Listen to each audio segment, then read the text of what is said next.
Farafina itama korone jugu kana balanga wilila.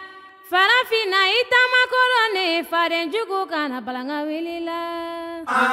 Tama kolonde jugu kana balanga wilila. Tama kolonde faren jugu kana balanga wilila. Farafina itama korone jugu kana balanga wilila. Farafina itama korone faren jugu kana balanga wilila. Former donc, avoir des hommes en bonne santé, former des hommes de valeur, effectivement, former des hommes qui puissent, effectivement, des profils qui puissent trouver leur compte sur le marché, c'est bien ça, parce que la question de l'emploi est forcément rimée. Bien entendu que notre perspective Afrique sur l'emploi, c'est de prendre le problème en amont. Si les gens sont très bien formés, dans des secteurs où le besoin est pressant, les politiques de l'emploi sont très facilitées. Si les gens sont très mal formés, dans des secteurs où le besoin n'est pas très grand, les politiques de l'emploi vont s'épuiser en aval à faire des choses impossibles.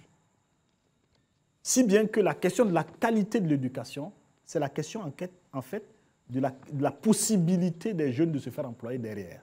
La question de la professionnalisation des écoles professionnelles, des différentes filières sous-représentées, c'est la question de la capacité à produire des jeunes qui soient employables dans la société. C'est un défi important. Il faut le prendre dans la formation.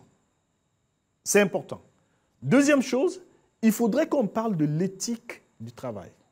En même temps qu'on forme des gens bien formés, il faudrait qu'il y ait une incitation dans la société à être des travailleurs. Nous sommes historiquement connus pour cela, mais on est en train de baisser en la matière. Pourquoi? Parce que simplement, la corruption, l'enrichissement illicite a créé un environnement qui n'incite pas au travail. Vous voyez un grand frère qui est dans le quartier, on dit qu'il est dans tel parti politique, vous ne savez pas qu'est-ce qu'il sait faire en gros, ni de ses 10 doigts, ni de ses cervelles, ni pas grand-chose, à part être dans une activité politicienne sans fin, improductive. Et bien vous voyez qu'il change de voiture, qu'il a des maisons, ainsi de suite, ainsi de suite. Pour le jeune qui voit ça, il n'est pas incité à faire ce travail. En particulier quand c'est les gouvernants, ça détruit l'incitation au travail. Donc la question de l'emploi, c'est la question de donner goût à l'effort, d'expliquer, pas seulement d'expliquer, de faire en sorte que les gens se rendent compte que la sueur paye, que les gens se rendent compte que quand on est bien formé et qu'on travaille bien, on n'a pas forcément besoin d'être le fils de ci ou ça. Être le fils de celui-ci ou de celle-là peut aider, mais y compris le fils du pauvre peut aussi accéder à une sorte de statut socio-économique lié au fait qu'il a été bien formé et qu'il a une bonne éthique du travail. Ousmane Paris, il y a un sixième défi. Le sixième défi, donc la mobilisation des ressources donc, pour financer le développement. Je pense que c'est le cœur justement de tout ce qui a entrepris comme action. Deux volets, donc la question fiscale et l'aide au développement, l'aide publique donc au développement. Docteur Rassablaga Ouedraogo, je vais commencer par vous, les questions fiscales. Comment justement mobiliser les ressources fiscales pour contribuer au développement du Burkina? Merci beaucoup, c'est un défi majeur, hein, parce que tout ce qu'on vient de dire, il faut investir dans la jeunesse, dans la santé, dans les hôpitaux, ainsi de suite. À un moment donné, il faut qu'on se pose la question à la fin de la journée, où est-ce qu'on prend ces ressources? Pour nous, on les prend principalement dans l'effort endogène de prélèvement. C'est-à-dire que nous ne croyons pas beaucoup à l'idée qu'on peut s'asseoir, ne pas collecter ses impôts, et puis penser que d'autres vont collecter l'impôt, et puis venir vous donner les ressources pour faire vos échangeurs, vos routes, vos maternités, parce que vous êtes noir ou parce que vous êtes pauvre, parce qu'on vous a déjà mis en esclavage ou parce qu'on vous a colonisé. On ne croit pas du tout en cela. Nous croyons que le développement est financé essentiellement par les ressources endogènes, avec une capacité d'aller chercher les ressources d'ailleurs, mais il faut d'abord prélever et mobiliser ses propres ressources. Kizerbo a dit, on ne développe pas, on se développe. On peut répliquer là-dessus. On ne finance pas, on se finance. C'est extrêmement important. La bonne nouvelle, c'est que si vous êtes en capacité de mobiliser vos propres ressources, les ressources extérieures arrivent là-dessus. Sur les ressources, si on fait le focus sur la fiscalité, nous avons plusieurs problèmes avec notre système fiscal, qui a du reste enregistré des progressions très intéressantes. On a un niveau de prélèvement qui est au-dessus de la moyenne, un taux de pression fiscale qui est au-dessus de la moyenne de l'UEMOA. Ça veut dire qu'on fait un effort très intéressant qui s'est amélioré sur les 15 dernières années. Mais quand on regarde les problèmes que nous avons, on a trois défis. Le premier, c'est celui de notre capacité contributive. La pauvreté fait que beaucoup de gens ne peuvent pas payer. Il faut bien qu'on se rende compte que si nous organisons une sortie de la pauvreté, plus de gens seront en capacité de payer. Même si chacun doit payer suivant ce qu'il a. C'est la question de la capacité à contribuer. Nous sommes un pays pauvre, donc ça fait moins de ressources naturellement. Deuxième problème que nous avons, qui est très important, c'est celui du consentement à payer l'impôt. Qu'est-ce à dire? Je peux avoir la capacité de payer, mais est-ce que je veux payer? Ce consentement à payer l'impôt, il en est avec le patriotisme et ainsi de suite, mais fondamentalement, il en est avec deux choses. Premièrement, est-ce que je vois l'impôt travailler au bénéfice de la nation? C'est la question de l'investissement public, de la qualité de la dépense publique. Si je ne vois pas de route, si je ne vois pas d'hôpitaux, si je n'ai pas à un moment donné quelque chose qui me fait dire que ce pays est en train de faire des choses importantes, pourquoi je devrais payer l'impôt? Deuxième volet, c'est est-ce que la corruption existe ou pas, et en conséquence que j'ai confiance. Si je pense que dans ce pays, quelque chose que vous allez faire, l'argent va repartir dans la corruption, ainsi de suite, et que les hôpitaux vont être construits de façon lamentable parce que la corruption les a foutus en l'air et qu'en 2 ans c'est foutu, les routes, ainsi de suite, je n'aurai pas d'incitation à payer l'impôt. Donc ce défi est très important. Il faut considérer que la lutte contre la corruption renforce le consentement à payer l'impôt. Il faut considérer qu'un État modeste est un État modèle. Que si l'État arrête d'acheter des voitures à coût de dizaines de millions, des véhicules de 80 millions pour des gens, je ne sais pas pourquoi on en a besoin dans ce pays, si l'État arrête cela, il va être plus crédible aux yeux de ceux qui doivent payer l'impôt, qui vont donc libérer l'impôt. Mais aussi, il ne faut pas qu'on ait des ministres qui ont des problèmes avec la fiscalité. Il ne faut pas qu'on ait des gouvernants qui eux-mêmes ont des bisbilles avec la fiscalité. L'exemplarité crée un consentement plus important à payer l'impôt. Mettre l'accent sur le quitus fiscal. Par exemple, c'est une recommandation très importante de lutte qui consiste à dire que avant que quiconque ne puisse être candidat à quoi que ce soit dans l'espace public, il faut qu'il montre qu'il est en règle avec l'administration publique. Si vous êtes maire, si vous êtes conseiller municipal, si vous êtes député, si vous êtes ministre, si vous êtes président, vous allez délibérer sur où est-ce qu'on utilise l'impôt. Mais si vous ne contribuez pas, vous n'avez pas fait votre part dedans, vous n'êtes pas légitime à prétendre à cette position. Si on le fait de façon systématique, ça peut créer une amélioration de l'image des gouvernants qui est indispensable pour qu'on renforce le consentement à payer l'impôt. Et dernier défi sur les trois là, en plus du consentement à payer l'impôt, est la question de la capacité de l'administration elle-même à aller chercher l'impôt. Il y a des gens qui veulent bien payer leur impôt et qui vont, on leur dit non, il n'y a pas de réseau aujourd'hui. Ou qui vont leur dire non, non, non, c'est compliqué, ainsi de suite, ainsi de suite. Et pour cela, on a besoin que l'administration fiscale se mette aux normes. Et pour qu'elle se mette aux normes, elle a besoin d'outils. Un outil fondamental, c'est celui du cadastre. Pas seulement pour l'administration fiscale, pour l'ensemble des administrations. Qu'est-ce que c'est? C'est l'état civil du foncier et de l'immobilier. Ça veut dire qu'il y a un état civil qui permet de dire Ousmane Paré, c'est telle personne, ainsi de suite. Il y a un état civil en principe aussi qui dit cette parcelle appartient à telle personne, elle est située ici, ainsi de suite. Si on n'a pas ce cadastre, si on ne le fait pas de façon systématique, ambitieuse, actualisée, on n'est pas en capacité de lever l'argent, de lever l'impôt sur le patrimoine des gens. Parce que l'essentiel de la richesse dans notre pays n'est pas dans les banques, hein, c'est dans la terre. La plupart des Burkinabés, quand ils ont de l'argent, ils achètent la terre. Encore une fois, même quand ils n'en ont pas a priori besoin. Donc, la banque foncière doit être imposée à minima. Pour l'imposer, il faut connaître. Si bien que ceux qui ont beaucoup de parcelles, ceux qui ont beaucoup de maisons doivent contribuer un peu. Un peu, ce n'est pas beaucoup. Hein. Peut-être même 25 000, 30 000 par parcelle vide peut aider à lever beaucoup d'argent, mais surtout à freiner l'élan des gens vers l'acquisition de parcelles vides et qui restent là des années et des années. Donc il y a un vrai travail à faire pour mobiliser la fiscalité, parce que c'est elle qui permet, en définitive, à l'État d'avoir des ressources propres et de décider de ce qu'elle veut. Est-ce que l'autoroute Ouaga-Abidjan est nécessaire? Moi, je ne crois pas. Pas aujourd'hui. En conséquence, même si les Chinois veulent nous donner l'argent, on a nos ressources pour faire autre chose. On ne va pas faire celui-là. Est-ce que tel investissement est requis? Oui, c'est nécessaire. Les autres ne veulent pas venir. Alhamdulillah, on va le faire. C'est comme cela qu'on a pu faire les cités de la Révolution. C'était lié au fait qu'on avait une capacité à mobiliser nos propres ressources, qui était une capacité importante. Mamadi Ouedraogo, dans l'étude, vous faites ressortir aussi le fait qu'il y a une fixation un peu sur l'aide publique au développement. Oui. Oui, la question de l'aide, d'abord, je voudrais dire que l'aide, en fait, l'aide au développement, de façon simple, hein, c'est une définition simple, c'est les dons et les prêts concessionnels que les pays développés budgétisent et accordent aux pays en développement. Et donc, ce n'est pas de l'argent donné. Ce n'est pas, dans la plupart des cas, c'est des prêts qui seront remboursés, mais à des taux faibles par rapport au taux du marché, mais également aussi à des durées de remboursement longues. Donc, on peut dire vous commencez à rembourser dans 25 ans ou vous commencez à rembourser dans 50 ans. Et donc, il est important de préciser que ce ne sont pas, c'est pas quelque chose de gratuit alloué à un pays. Dans la plupart des cas, c'est à rembourser. Ça, c'est très important dans la pédagogie de l'utilisation de l'aide, parce que si vous dites que c'est un don et qu'après, vous voulez taxer l'activité d'une infrastructure réalisée par un don, ça pose problème parce que c'est un don.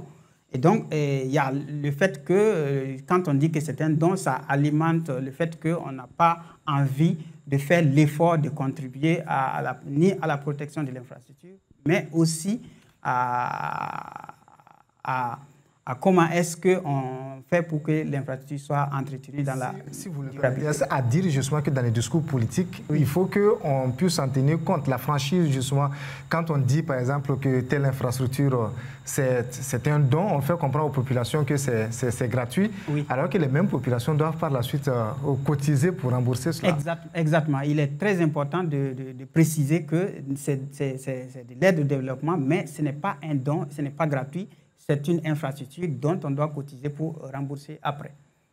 Ça c'est la première chose que je voulais dire sur l'aide au développement. Maintenant, sur les faits, au Burkina Faso, on constate que des années 2000 à aujourd'hui, l'aide a été divisée par deux. Donc, on est passé de 10% du produit national brut qui était de l'aide à de 14% du produit national brut qui était de l'aide dans le début des années 2000 à 7% qui est de l'aide aujourd'hui. Donc, ce qui n'est pas une mauvaise nouvelle parce que l'aide, nulle part ailleurs dans le monde, l'aide n'a servi à développer un pays. Donc, la littérature est très controversée là-dessus, sur l'efficacité de l'aide, parce qu'il y a l'instabilité d'ailleurs de l'aide, parce que si vous dépendez de l'aide pour faire de la programmation de votre développement, il faut que l'autre n'ait pas de problème du tout. S'il a un problème, même ce qu'il avait promis, il est obligé de réajuster ça. Et donc, vous n'avez pas du tout la maîtrise de votre outil, notamment le financement de votre développement. Il y a aussi le fait que l'aide est critiquée pour financer des régimes dictatoriaux. Et donc, on dit, bon, il y a des conditionnalités, mais ces conditionnalités-là reviennent à l'organisation régulière d'élections qui parfois sont validés comme on les connaît. Et donc, ça fait des notes pour des pays, ils sont dans la stabilité, ainsi de suite, jusqu'au jour où ça crache. Et l'autre élément de l'aide, il y a une étude récente de la Banque mondiale qui montre que l'aide alimente l'élite dans les pays en développement. Donc, ils ont utilisé un échantillon de pays en développement dont le Burkina Faso faisait partie. Et dans ce papier-là, il montre que quand il y a un afflux d'aide, notamment les aides de la Banque mondiale dans les pays en développement, en même temps, on constate une fuite des capitaux vers les paradis fiscaux. Donc, ça montre que l'aide n'est pas utilisée comme ce qu'on souhaiterait utiliser. L'efficacité de l'aide. Est-ce que ça veut dire que le défi, c'est de travailler à s'en passer? Oui. Le défi, c'est de travailler en s'en passer. Là, je reprendrai la boutade de Sankara qui disait que nous saluons l'aide qui nous permettrait de nous débarrasser de l'aide.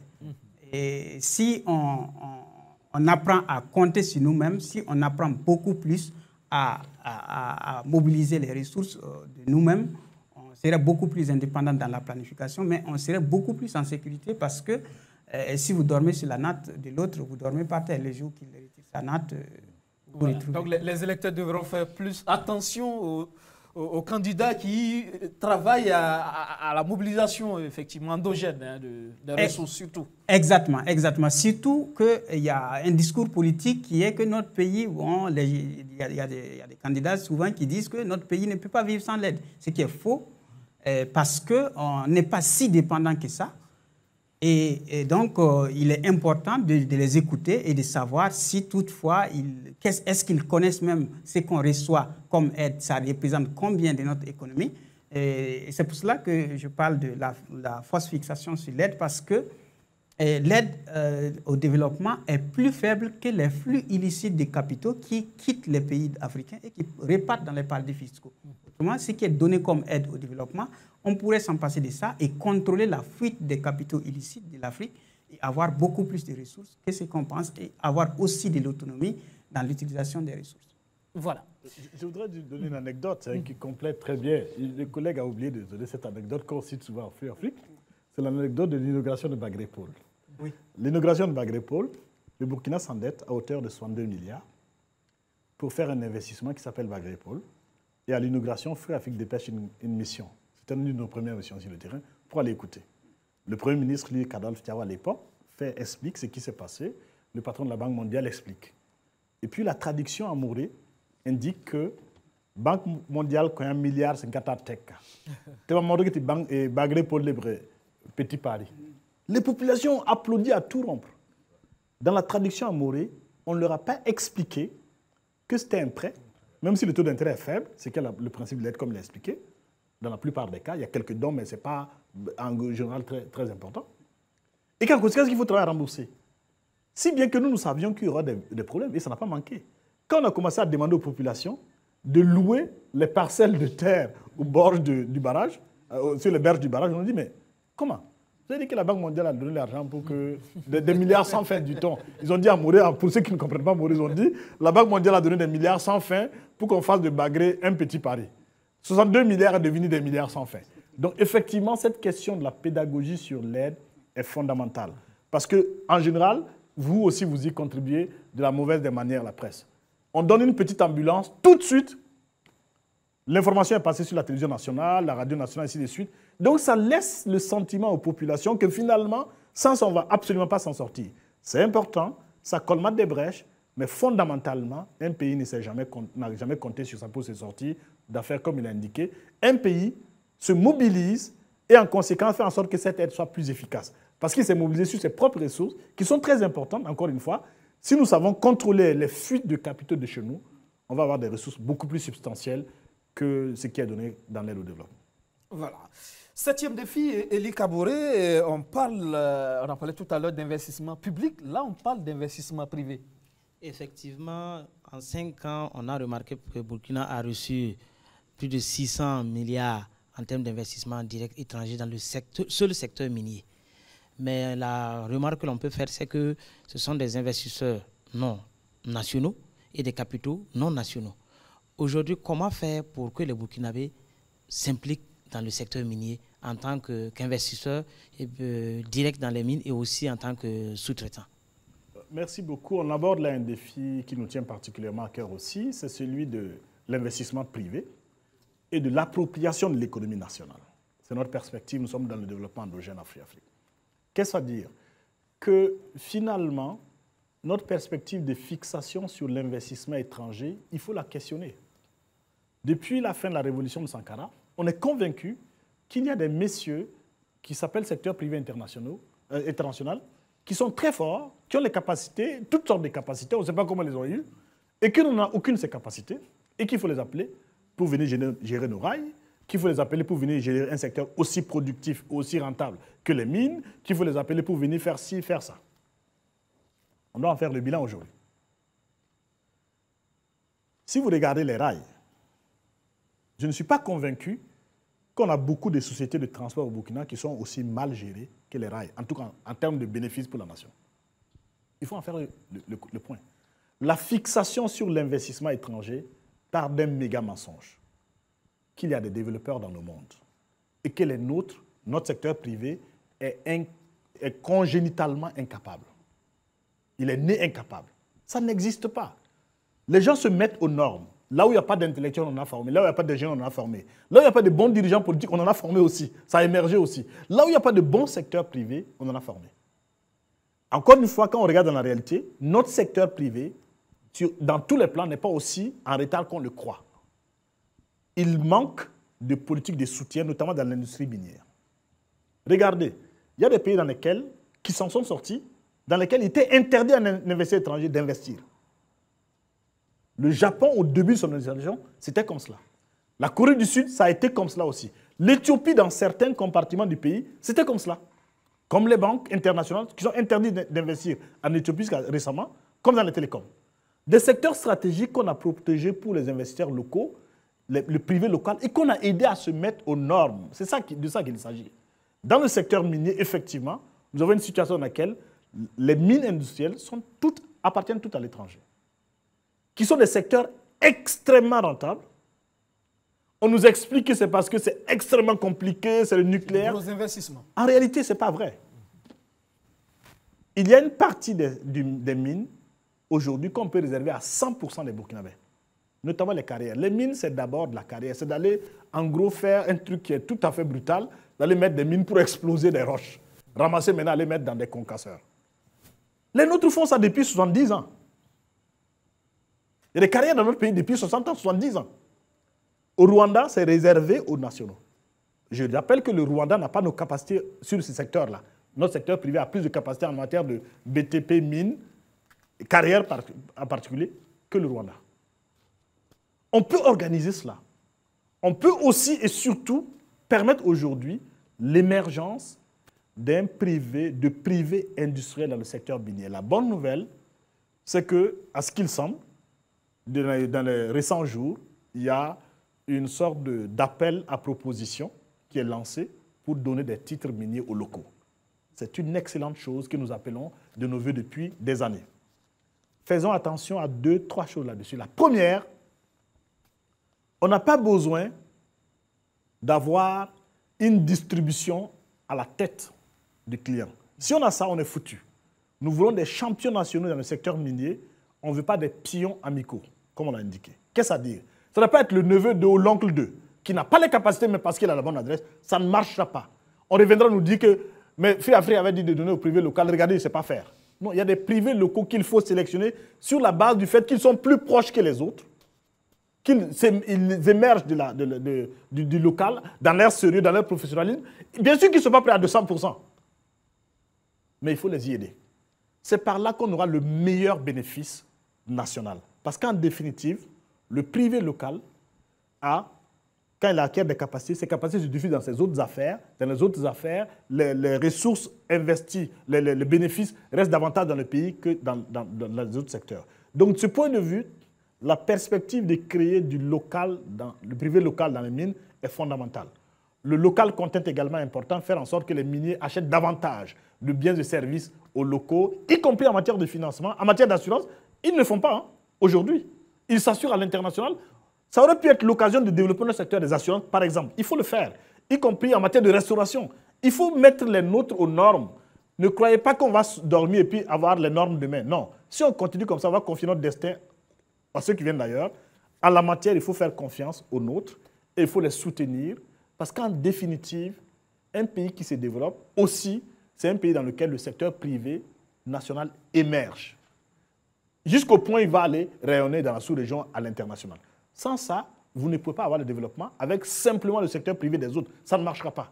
On ne doit pas se fermer aux autres, mais on doit se rendre compte que finalement, les autres qui arrivent doivent venir s'appuyer sur l'existant. Sinon, on organise le désert du privé local dans les mines et qu'on dit que c'est les gens qui viennent de 10 000 km, 6 000 km, 7 000 km d'ici, 3 000 km d'ici qui vont venir développer, on a tort. On remarque aussi que cet investissement étranger direct dans le secteur minier notamment est accompagné de plusieurs avantages sur le plan fiscal. Est-ce qu'il n'y a pas lieu aussi d'évaluer pour voir si les objectifs recherchés à travers l'octroi de ces exonérations-là ont été atteints avant de repartir sur une nouvelle base? Tout à fait. En réalité, vous touchez là un grand problème de la fiscalité burkinabé. Observez ceci. En gros, que se passe-t-il? Si vous vous appelez Mamadi Ouedraogo, mon collègue, et vous êtes dans les carrières, ce qui n'est pas son cas, et j'en suis heureux parce que c'est un excellent économiste. Si vous êtes dans les carrières et que vous faites l'activité des carrières, vous avez un traitement fiscal qui est beaucoup plus désavantageux que si vous vous appelez M. Dupont et que vous venez d'Australie pour investir dans une mine et ramener tous les bénéfices. On ne peut pas comprendre la rationalité aujourd'hui de ces politiques publiques inversées.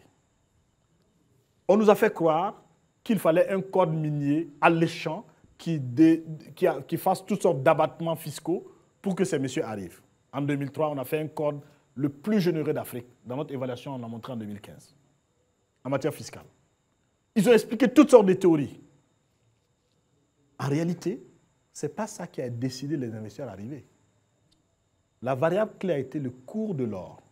Le cours de l'or a été monté et en conséquence, les gens cherchaient les mines partout, c'est nécessaire, ou ça existe. Ils sont arrivés à nous. Quand on a changé notre code minier, on nous a dit qu'ils vont tous partir. Ils sont toujours là. Vous avez tout à fait raison. Il faut qu'on revienne sur ces politiques qui marchent sur la tête.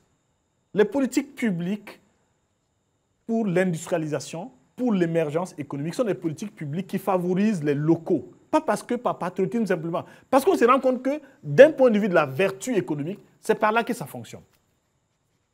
Dès qu'il y a un choc, l'investisseur étranger va partir. Le local est chez lui. Comment va-t-il faire? Ce n'est pas pour dire que notre secteur privé comporte des saints. Il n'y a pas de saints dans le secteur privé, dans aucun secteur. Mais dans un secteur privé comme le nôtre, il y a des gens qui sont plus proches d'un professionnel de grand niveau que d'autres. Au lieu de faire en sorte que ce soit ces messieurs que nous encourageons, c'est le contraire que nous faisons.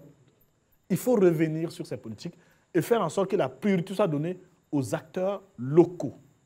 Les acteurs locaux desquels on attend une grande contribution au développement socio-économique. Ça ne doit pas être encore une fois des copains et des amis politiques. Si c'est le cas, on va être plus bas que les investisseurs étrangers. Donc, nous insistons là-dessus. La distribution, l'octroi de ces titres miniers doit être fait de façon transparente, rigoureuse, sur la base de la sélection des capacités des nôtres. Ceux qui sont les plus proches de cela doivent être aidés. Bien sûr, ils ne sont pas à 100% prêts, il faut les y aider. C'est par là qu'on va avoir le plus grand bénéfice. Mais le secteur minier est un exemple pour tous les autres secteurs. Dans tous les autres secteurs, ça devait être le cas. Je veux une autre illustration. Dans le secteur de l'imprimerie, nous avons des capacités dans le secteur de l'imprimerie dans notre pays. Et les marchés publics, par exemple, des manuels scolaires, sont gagnés par des imprimeurs qui vont imprimer dehors et qui ramènent. Et d'autres qui produisent à l'intérieur. Notre système fiscal impose davantage ceux qui produisent à l'intérieur que ceux qui importent. Pourquoi? Parce que le système fiscal impose le papier qui est importé pour fabriquer localement. Mais le livre qui arrive fini n'est pas exempt de fiscalité. En conséquence de taxes. Donc, en conséquence, il faut bien qu'on se rende compte que notre système fiscal doit avoir une vision favorable à l'émergence de notre secteur privé pour encourager l'investissement privé dans notre pays, parce que l'investissement privé est un compartiment important pour soutenir l'investissement public, pour organiser le développement économique dans tous les secteurs, les mines, l'agriculture, dans les transports, dans l'imprimerie, dans tous les secteurs où on voudrait voir une émergence économique importante. Il faut qu'il y ait des politiques publiques qui soutiennent le tissu économique local. Protectionnisme. Oui, mais écoutez, moi, je n'ai pas peur du mot. Hein. Aujourd'hui, à l'heure du néolibéralisme du reste, qui est en recul depuis la crise de 2008 et depuis la pandémie de la Covid, on voit. Il y a un méga mensonge qu'on nous a vendu, à savoir que le libre-échange va exister et que tout le monde va bien se porter. Il y a un économiste sud-coréen qui est à Cambridge University, en Angleterre, qui explique très clairement cela. La conversion au protectionnisme, au libre-échange, pardon, le discours libre-échangiste aujourd'hui des États-Unis, de l'Angleterre, est un discours opportuniste. On n'a jamais connu, les 200 dernières années, un pays qui a été aussi protectionniste que les États-Unis jusqu'en 1945. Ils ont protégé leurs marchés, protégé les industries. Quand ils ont été puissants et que les autres ont été détruits par la guerre, la Seconde Guerre mondiale, ils ont dit « Ouvrons les frontières, messieurs, regardez comment la vie est belle si on ouvre les frontières. » Il faut que nous en prenions acte. Aujourd'hui, la Chine veut qu'on ouvre les frontières. Il n'y avait pas un pays plus fermé qu'elle. Elle a eu besoin d'un marché intérieur protégé. La Corée du Sud qui nous vend aujourd'hui des voitures de grande qualité, c'est protégé. La Grande-Bretagne a fait des grandes politiques protectionnistes, ainsi de suite. Ça ne veut pas dire que dès qu'on se protège, on est automatiquement développé. Mais on a indispensablement besoin d'organiser l'émergence des acteurs locaux avec des politiques de soutien. Ça peut être des politiques de crédit, ça peut être des tarifs douaniers, ça peut être des titres miniers qui leur sont donnés de façon préférentielle. Mais c'est indispensable. Parce que personne n'est né avec ces capacités. Hein. Les capacités, on les acquiert. Au 18e, au 19e siècle, les Américains avaient un énorme problème. Ils étaient inondés par les produits industriels d'Angleterre. Quand ils ont protégé leur marché, ils étaient en capacité d'émerger. La Corée du Sud, le Japon, Taïwan, la Thaïlande, ainsi de suite. Il y a très peu d'exceptions à cela. Les exceptions, c'est peut-être les Pays-Bas, c'est peut-être la Suisse sur certains aspects. Il faut qu'on revienne à la réalité économique et se rendre compte que notre secteur industriel ne va pas émerger de lui-même.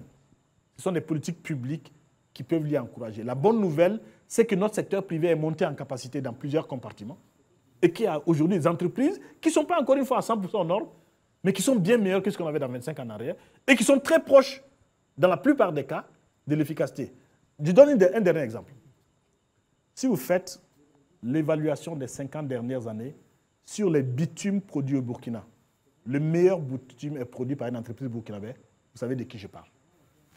Donc, en la matière, un privé local a battu les transnationales et internationales qui sont chez nous. Il faut en tirer les conséquences. Encore une fois, moi je ne crois pas que...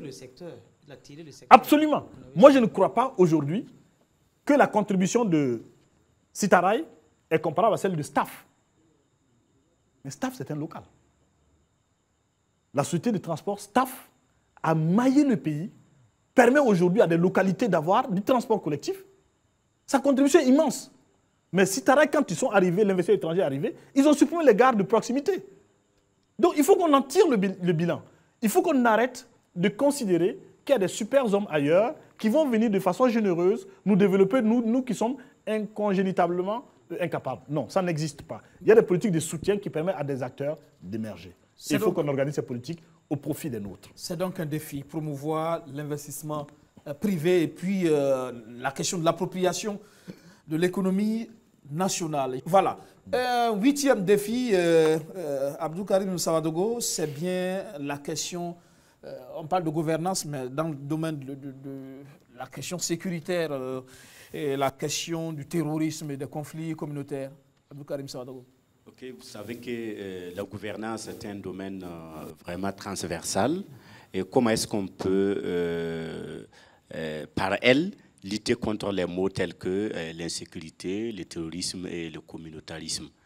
Et avant de répondre à cette question, je tenais quand même à faire un petit rectificatif parce que le docteur parlait du goudron de Djibo, mais en réalité, la route nationale numéro 22 qui relie Ouaga-Djibo n'est bitumée qu'à quelques encablures de Kongoussi, c'est-à-dire 96 km, mais à partir de Yargo à Djibo, ce n'est pas bitumé.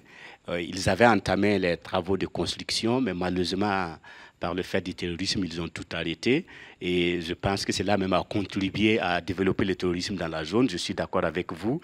Si on avait, en tout cas, travaillé à lutter contre les inégalités et avec le bitume partout, je pense que ça pouvait être aussi une arme contre les phénomènes que nous connaissons. Oui, je suis d'accord sur cet exemple. Ce que je voulais dire, c'est la première fois que la ville de Djibo elle-même a reçu du bitume. Mais vous regardez aujourd'hui, dans l'actualité, il y a une petite ville du Mali qui est bloquée par des terroristes depuis des jours. Vous savez pourquoi? Parce que l'accès est quasi impossible. Qu'est-ce qu'ils ont fait? Ils ont explosé le seul pont qui y va. Et ils sont dans la ville, ils sont rois depuis des jours. L'autorité se demande comment ravitailler. Et on nous a indiqué hier que l'armée qui est en train d'y aller est embourbée depuis des jours. Voilà, donc vous comprenez que nous avons effectivement un défi important qui est celui de désenclaver nos régions. Bon, sur le terrorisme, on parle de quelque chose de très important. C'est le défi le plus nouveau, qui va être durable malheureusement, que cette insécurité. Qui a un visage terroriste qu'on connaît depuis avril 2015 dans notre pays, qui a progressé à l'intérieur, qui a atteint le cœur de Ouagadougou, jusqu'à atteindre de façon sporadique au moins 11 régions sur 13 aujourd'hui, avec plein de tâches, d'attaques et ainsi de suite, mais avec deux épicentres importants, la région de l'Est et la région du centre. Pardon, la région de l'Est et la région du Sahel. Si vous regardez ce qui se passe, on a connu, il y a 4 ans, on avait peut-être une attaque chaque 4 jours. Après, on avait une attaque chaque 2 jours. Après, on avait une attaque chaque jour. Après, on a quasiment plusieurs attaques par jour. Maintenant, il y a une sorte de banalisation du phénomène qui est extrêmement grave. Nous sommes dans une situation où des pans entiers du territoire, des pans importants du territoire, on ne sait plus qui est l'autorité si on veut être gentil. Sinon, on sait que ce ne sont plus les nôtres qui sont les autorités là. Il y a eu des assassinats de préfets, d'autorités publiques dans ces lieux. Quand vous regardez, ceux qui sont assassinés, c'est des représentants de l'État, c'est des forces de l'ordre, c'est aussi des instituteurs. Donc la République, à ces lieux, est répudiée.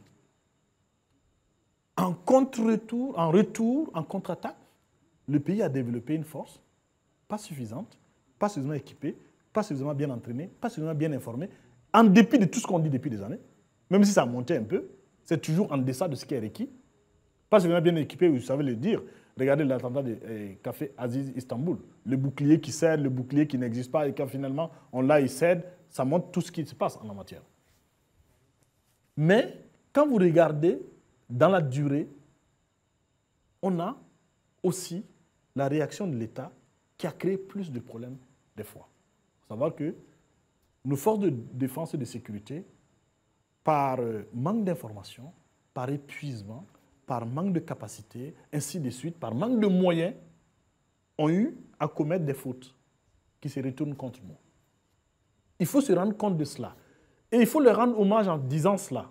Parce qu'on sait que ces jeunes de 25 ans, de 24 ans, qui se déploient au front, moi je connais un de mes voisins d'en face, à Bobo, qui a perdu son fils dans les attaques terroristes, en tant que militaire. C'était un jeune homme, c'est mon petit frère. Donc on sait combien c'est pénible pour ces messieurs. Mais en gros, on a une stratégie militaire qui a posé des problèmes quelque part parce qu'elle n'a pas su avoir les populations avec elle. Donc ça a alimenté le phénomène. C'est un problème majeur aujourd'hui, d'autant qu'il a aujourd'hui un nouveau visage, qui est le visage communautaire. Nous avons la conviction, on l'a dit depuis au moins Yirgou, sinon avant Yirgou, que les terroristes nous tendent un piège. Celui du conflit communautaire, du conflit interreligieux, et voire intra-religieux. Qu'ils nous disent, en gros, si vous nous aidez à vous entretuer, eh bien nous, on va vous rentrer dedans comme dans du beurre. Et c'est pour cela que vous avez des fois des attaques ciblées contre un chef précis dans une localité pour que les contre-réactions entraînent une violence, une haine qui se développe et qui crée de la distance, des frictions, des problèmes importants à l'intérieur de la communauté qui détruisent les tissus communautaires. Ça, c'est important aujourd'hui, qui fait qu'on a une grande crainte. On ne sait pas si on n'est pas en train de changer pour de bon et en pire sur ce que nous étions de beau, à savoir un pays de grande mixité interreligieuse et interethnique, avec des conflits certes, mais beaucoup moins violents qu'ailleurs, en Afrique, en Guinée, en Côte d'Ivoire, au Mali, au Niger, au Togo, au Bénin, au Nigeria ou au Cameroun. Un pays avec bien sûr des différences régionales, mais avec moins une grande fracture comme le nord et le sud au Bénin, ainsi de suite, ou en Côte d'Ivoire, ainsi de suite. Mais aujourd'hui, vous voyez très bien que le Sahel se distingue, vous voyez très bien que des régions comme la région du San Matenga, comme la province du San Matenga, reçoit un flux incroyable de réfugiés, donc a une problématique sur l'insécurité et qui va être aussi communautaire. Parce que si la pression sur les ressources augmente et qu'on n'y répond pas, ça va créer des problèmes. Et docteur, on a l'impression que ce défi-là, on n'a pas la solution. Quand vous écoutez les politiques, c'est comme si ça semble être ce défi face auquel on n'a pas la solution. Moi, je pense que nous avons la solution, mais en le disant, je ne veux pas dire que les choses sont simples. J'ai été membre de la commission publique qui a été mise en place pour écrire la politique de sécurité nationale. Nous avons écrit la politique de sécurité nationale et la stratégie de sécurité nationale, qui est en cours de validation la dernière. La première a été validée. Donc, il y a des idées. Je ne veux pas dire encore une fois que c'est simple. C'est extrêmement difficile, d'abord, de gérer nos pays, même en temps ordinaire, en particulier quand les crises se superposent, comme la situation actuelle. Et quand on a des défis aussi importants que le terrorisme, qui ne sont pas seulement des causes endogènes, des causes qui nous viennent également d'ailleurs. Regardez ce qui se passe au Mali, ça a un impact immédiat sur nous. Il faut le savoir. Mais nous ne sommes pas sans réponse. Nous avons des possibilités. L'autre gros problème, c'est que nous sommes distraits. Nous ne sommes pas suffisamment mobilisés. Parce que, qu'on puisse imaginer qu'il y a, en quelques trimestres, on a eu 1 million de populations déplacées internes et que les réactions sont insuffisantes. Qu'on puisse imaginer que des pans entiers du territoire sont aujourd'hui gouvernés par d'autres, en tout cas moins gouvernés par nous que par ces messieurs-là, et que dans le débat public, ce ne soit pas le cœur du problème, c'est ça notre problème. Je ne crois pas que ce défi nous dépasse, mais il nous dépassera si nous ne sommes pas mobilisés. On ne voit pas une mobilisation de l'ensemble des acteurs, pas seulement de l'État. L'État doit être en première ligne, mais pas seulement de l'État. On doit avoir un financement de l'investissement dans la défense, un recrutement, ainsi de suite, très conséquent. Regardez les volontaires pour la défense de la patrie. Tout se passe comme si on a tout essayé avec les forces régulières, qu'on n'a rien pu faire, et on va maintenant vers des supplétifs. Non, on n'a pas fait grand-chose avec les forces régulières. On n'a pas recruté suffisamment, on n'a pas formé suffisamment, on n'a pas suffisamment équipé en qualité, et aussi la corruption est passée par là dans le budget de la sécurité et de la défense. Donc, c'est des problèmes importants qu'on n'a pas réglés. Deuxièmement, les autres pans de la société, regardez les intellectuels, je bats notre coulpe à l'université. Où sont nos universitaires mobilisés sur la question? C'est un défi majeur. Dans les années 50, les universitaires africains qui existaient ont eu un rôle majeur pour les indépendances. La bataille est à ce niveau-là. Que notre souveraineté soit piétinée, que notre vivre ensemble, que la capacité de nos communautés à demeurer en intelligence entre elles soit aujourd'hui remise en cause, nous devions être mobilisés, nous devrions être mobilisés. Où sont nos artistes, où sont nos journalistes, ainsi de suite. Et j'insiste sur l'action de la presse. Mon sentiment est que le traitement, par exemple, des populations déplacées, par les politiques publiques, sont très insuffisantes. Aujourd'hui, dans la ville de Djibo, les acteurs de l'humanitaire international agissent davantage pour les déplacés que l'État burkinabé. Pourquoi? Parce que ce n'est pas dans le débat public. Parce que je crois aussi que la presse ne fait pas suffisamment de reportages factuels là-dessus, qu'on n'en parle pas suffisamment. Donc c'est notre action à tous que de nous mobiliser là-dessus, parce que ça nous coûte extrêmement cher. Il a indiqué, le terrorisme empêche aujourd'hui le secteur du BTP de progresser dans cette région-là. Donc des régions qui sont déjà défavorisées en termes de bitume ne peuvent pas en avoir parce qu'il y a de l'insécurité. Des régions qui n'ont pas suffisamment d'investissement privé n'en auront pas, ou c'est même désert lié à cela. Il y a plein de gens aujourd'hui qui ne peuvent plus aller dans leur champ lié à cela. Donc il y a une mobilisation indispensable à avoir. Il y a des réponses. On ne va pas aller dans le détail de ces réponses, mais en tout état de cause, si vous regardez ce qui s'est passé comme mobilisation pour reconstituer la Haute-Volta en 1947, on n'a pas connu ça vis-à-vis du terrorisme. Donc on ne s'est pas encore mobilisé de façon suffisante. C'est mon sentiment. Si on se mobilise de façon suffisante et qu'on y va comme étant une question prioritaire et qu'on refuse d'accepter l'inacceptable, parce qu'en définitive, c'est ça. Nous avons accepté que notre souveraineté soit violée au quotidien et on reste là à boire la bière, à faire la fête et à être dans les discours, et on n'est pas au front sur cette question. C'est de ça qu'il s'agit. Ce que vous dites est d'autant plus vrai que je vous raconte une anecdote. Le jour où il y a eu une attaque à Komsiliga, dans la province du BAM, et plus précisément à Zimtanga, dans la commune de Zimtanga, je suis arrivé au service, j'ai trouvé les jeunes dans le désarroi total. Et je leur ai demandé qu'est-ce qui se passe. Ils disent, ah, il y a eu une attaque à Komsiliga. À côté, ils sont même là-bas. Peut-être qu'ils vont rentrer à Ouaga. Et c'était le désarroi total. Et quelques temps après, quand je me suis renseigné, j'ai dit non, en réalité, c'est comme si les gars dans le BAM. Ah, bon, ils ont... Ça, c'est loin. Vous voyez, donc il n'y a pas un sentiment vraiment, une mobilisation générale contre ce mal-là. Voilà. C'est aussi lié au fait qu'il faut se rendre compte que Ouagadougou, bien souvent, n'est pas très en lien avec ces régions.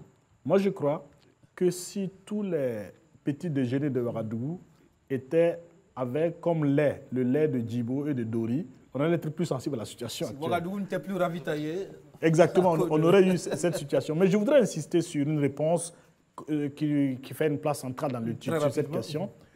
C'est ce que vous avez appelé la question de construire une sorte de ceinture de résilience socio-économique. Qu'est-ce à dire? Qu'aujourd'hui, on a des déplacés internes très importants qui ont quitté en gros les régions du Sahel et qui sont descendus plus bas. Et qui sont arrivés par exemple à Kaya, à Djibo. Kaya a vu sa taille tripler en 3 mois, en moins d'une année. Multiplié par 3 en moins d'une année. Qu'est-ce à dire? Tous les témoignages sont concordants là-dessus sur le terrain. Il y a moins d'écoles pour ce monde.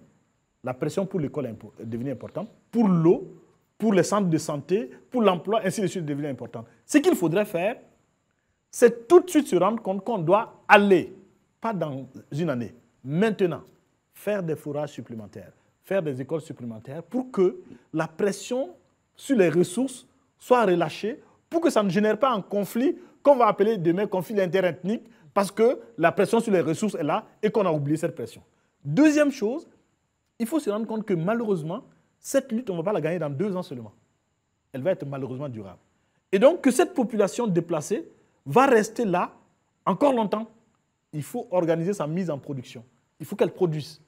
Et cette peut être une chance qu'on soit en capacité aujourd'hui de faire de l'élevage semi-industriel. Au lieu maintenant de faire patrouiller les bêtes qu'on ne peut plus faire, il faut les stabiliser là, sur des petites parcelles de terre, leur apprendre à faire des œufs, leur apprendre à faire de l'élevage, à faire travailler l'artisanat, le cuir, et ainsi de suite.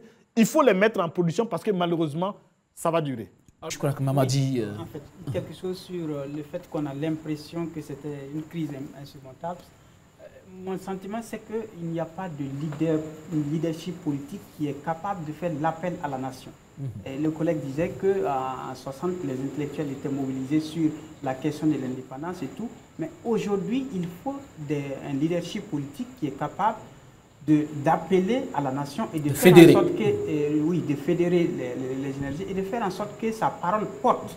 Mais aujourd'hui, on a le sentiment que personne ne peut faire cela. Et tant qu'il n'y a pas ce leadership politique qui appelle à la nation et qui tout de suite crée l'unanimité sur la mobilisation du défi réel, et il va sans doute dire qu'on aura le sentiment que c'est quelque chose d'insurmontable. Je voulais indiquer que sur la question de leadership, vous avez tout à fait raison, mais je crois que ce n'est pas seulement politique, c'est à tous les niveaux.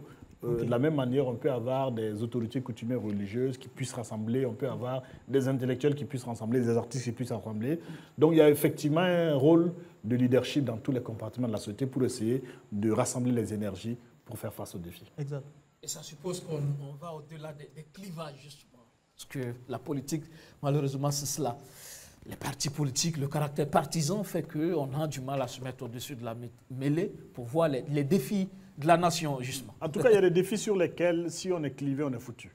Le défi de vivre ensemble, le défi de se mobiliser en bloc contre le terrorisme, ce n'est pas des défis sur lesquels on devrait avoir des divergences fondamentales. On pourrait imaginer, sur les méthodes qu'on n'est pas d'accord, de le discuter, mais est-ce que c'est une priorité aujourd'hui? Ça ne devrait pas être discutable. Malheureusement, dans la réalité, quand vous regardez, vous comprenez que pour plusieurs acteurs, ce n'est pas prioritaire. 4 derniers défis, à commencer par le défi de la justice et de la lutte contre la corruption. C'est un défi aussi important. C'est un défi majeur parce que dans tous les secteurs de la société, il y a une demande de justice qui est très forte. Regardez l'émergence des groupes d'autodéfense, les Corolwego, c'est lié au fait qu'il y a une insécurité très importante à la base et que même quand là où il y a des commissariats de police, les gens ont le sentiment que la justice ne suit pas derrière et qu'on ne sait pas leur rendre justice. Et en conséquence, les gens, par eux-mêmes, s'organisent pour faire la justice. C'est très grave. La question foncière aujourd'hui, c'est ça que nous risquons. Si les populations désertent la justice et vont régler leurs conflits fonciers, ça va être le tenkoum, on va se hacher, ça va être extrêmement grave. À tous les niveaux, on a un grand problème de justice aujourd'hui qu'il faut mettre bien sûr en lien avec la question de la lutte contre la corruption aussi. Parce que là également, on a plusieurs dossiers de développement de biens publics qui ne sont pas jugés de façon accélérée et on est légitimement en attente d'une justice beaucoup plus forte là-dessus parce qu'il y a des progrès importants dans l'indépendance de la justice, dans les conditions de rémunération des magistrats. Peut-être que les progrès n'ont pas suivi dans les conditions de travail. Ça aussi, c'est un grand problème que nous avons. Quand on parle des revendications, on revient souvent sur les salaires, mais pas suffisamment sur les conditions de travail. Mais ce sont des questions importantes. En tout état de cause, aujourd'hui, vous ne pouvez pas mobiliser durablement cette société sur ses priorités si vous ne mettez pas au cœur de votre action publique la lutte contre la corruption. Il est clair sur cette question. Autre défi, la démocratie, l'enracinement de la démocratie, c'est aussi un défi important. C'est un défi très important. Malgré tout ce qu'on peut dire, les 40 dernières années, on a progressé. Les élections violentes en 1991, les élections, le Toukdjili des années 90, c'est derrière nous. La révision de l'article 37, c'est derrière nous. Mais on peut repartir en arrière si on a des causes, des problèmes. On a plusieurs défis à ce niveau. C'est de faire en sorte que notre système électoral soit moderne et ne coûte pas trop cher. Avec tous les défis que nous avons, on va mettre 100 milliards dans les élections. Vous imaginez ce que ça veut dire? Chaque année, on donne moins de 6 milliards à Yalgado. Vous imaginez, on va prendre 100 milliards pour faire des élections. Bon. Si les élections sont importantes, il faut à tout le moins se poser la question de comment on fait en sorte que ça ne coûte pas les pots des yeux de la tête. Et pour cela, il faut par exemple permettre qu'on vote avec la carte d'identité. On doit s'organiser pour aller vers ça. C'est la proposition de la Commission de la réconciliation des réformes en 2015. Ça va nous permettre d'arrêter tout ce recensement biométrique chaque année, chaque 5 ans, qui nous coûte très très cher. Ça, c'est une question de modernisation de la démocratie, du système électoral à tout le moins. La démocratie aussi, j'insiste, ce n'est pas pour vous faire plaisir, c'est aussi le statut du journaliste. La liberté de la presse et le statut du journaliste. Un pays dans lequel le statut du journaliste est un statut très fragile au plan socio-économique, c'est un pays dans lequel le journalisme est peu productif pour renforcer la démocratie. Regardez aujourd'hui, je vous explique que sur les conflits communautaires, sur les déplacés internes, le paramètre qui peut nous permettre de bouger, c'est la qualité du travail de la presse. C'est des reportages au quotidien sur la condition concrète des déplacés, la condition concrète des populations en insécurité à l'intérieur du pays qui sont diffusés par les médias publics et les médias privés, on va avoir une prise de conscience plus importante. Mais pour ça, on a besoin d'une économie de la presse derrière qui assure ce bien-être. Donc nous sommes favorables à cela pour faire en sorte que la démocratie puisse avoir une liberté de la presse substantielle avec des journalistes qui sont dans les bonnes conditions de travail. Encore une fois, ce n'est pas pour vous faire plaisir, c'est pour tirer conséquence d'une étude qui a été par exemple faite par Amartya Sen, qui montre très clairement comment la liberté de la presse a été décisive pour que l'Inde ait moins de victimes de famine comparée à la Chine.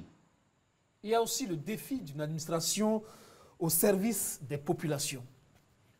Là, sur les dernières années, on a eu un délitement de la capacité de l'administration, de la force d'exécution de l'État. C'est très paradoxal que pendant que l'insécurité monte, que l'État a besoin de ses capacités les plus importantes pour se déployer, c'est en ce moment précisément que l'État voit sa force s'affaiblir, liée aux conflits qui sont à l'intérieur de l'administration, et ces conflits en lien avec les inégalités au sein de l'administration. Il faut les traiter, il faut remobiliser l'administration de façon forte.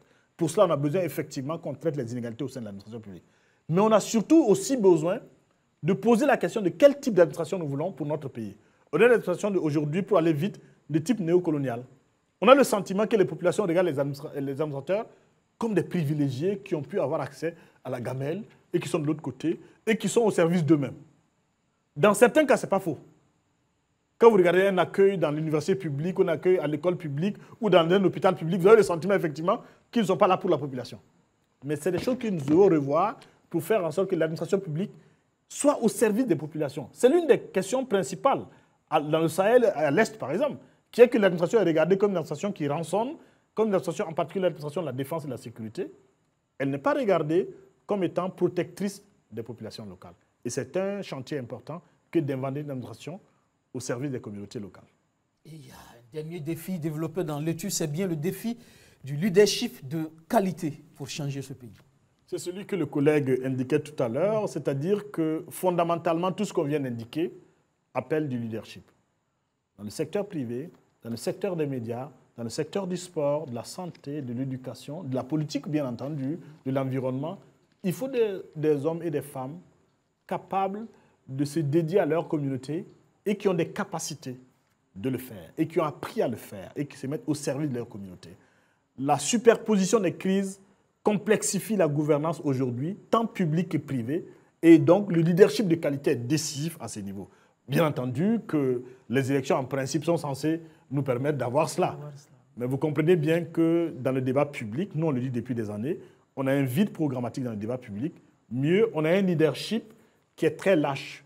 C'est-à-dire que le rapport, en gros, le rapport entre notre personnel politique et la population est un rapport de peu de sincérité, est un rapport de peu d'engagement au concret, si bien qu'entre deux élections, on ne le voit pas. Et à la veille des élections, on les voit courir dans tous les sens pour essayer de rattraper les retards ou les retards qui se sont accumulés. C'est un chantier important. Pour répondre à ce chantier, nous, on forme la jeunesse. Nous formons la jeunesse au leadership, pas au leadership du développement personnel, centré sur sa personne, où j'apprends à parler pour mystifier les uns et les autres, non. Le leadership de la construction des capacités, le leadership du lien avec la communauté, de se mettre au service de la communauté, le leadership de l'intelligence collective, de se rendre compte que seul, on sera toujours faible, mais que si on articule son intelligence, son esprit avec celui des autres, avec l'esprit des communautés, on est en capacité de produire des forces qui vont soulever les populations pour les conduire vers le bonheur. C'est notre contribution, mais on pense que l'école doit davantage le faire et que les écoles politiques devraient être aussi des écoles de leadership au sens de la mise au service de nos capacités pour construire des communautés plus fortes, des communautés dans le bien-être. Et voilà, 12 défis énumérés donc dans cette étude de l'Institut Free Afrique qui devrait permettre d'éclairer les uns et les autres sur des choix judicieux pour l'avenir de ce pays. On est en fin d'émission, docteur. Oui, merci beaucoup. Je ne sais pas, mon collègue a peut-être un dernier mot, un point sur lequel il n'a pas pu placer un mot. Non, ça va. Et je pense qu'on a été assez long et donc je ne vais pas revenir sur la question minière dont on a étalé pendant longtemps et qui est aussi au cœur des autres problématiques dont on a parlé, notamment la sécurité et tout. Donc c'est un secteur affecté et tout.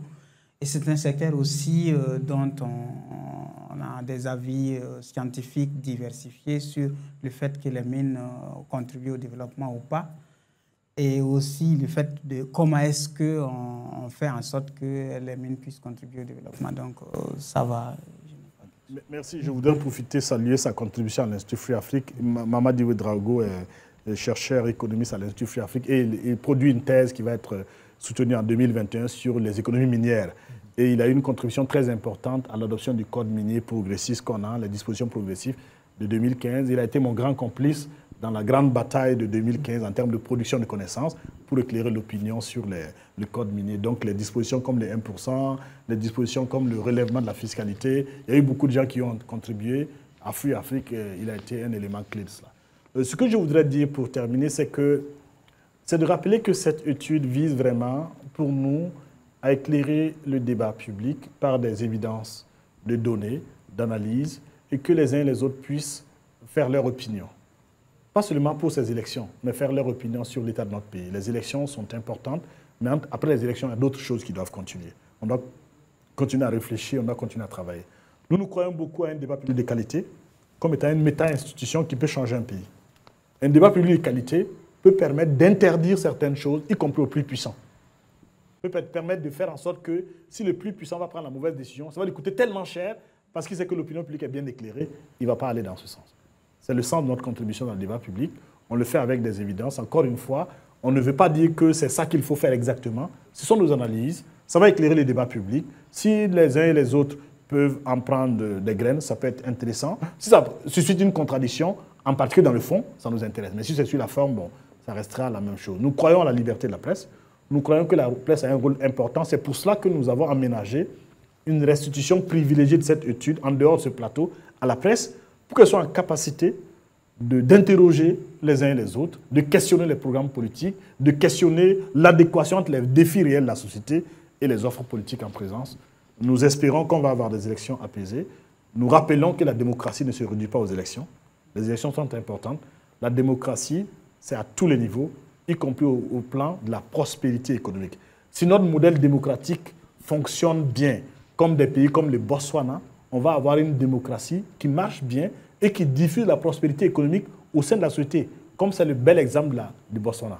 Si notre modèle démocratique reste sur le bavardage, le verbiage, les questions de personnes, et ne convoque pas les questions qui intéressent les gens, l'électricité, l'eau, l'emploi, l'éducation, la santé, les infrastructures, la connectivité, si on ne parle pas de ces questions fondamentales pour les régler, eh bien notre démocratie aura des possibilités de retour en arrière difficiles, y compris après les élections, si on ne fait pas attention. Ça sera donc tout pour cette émission.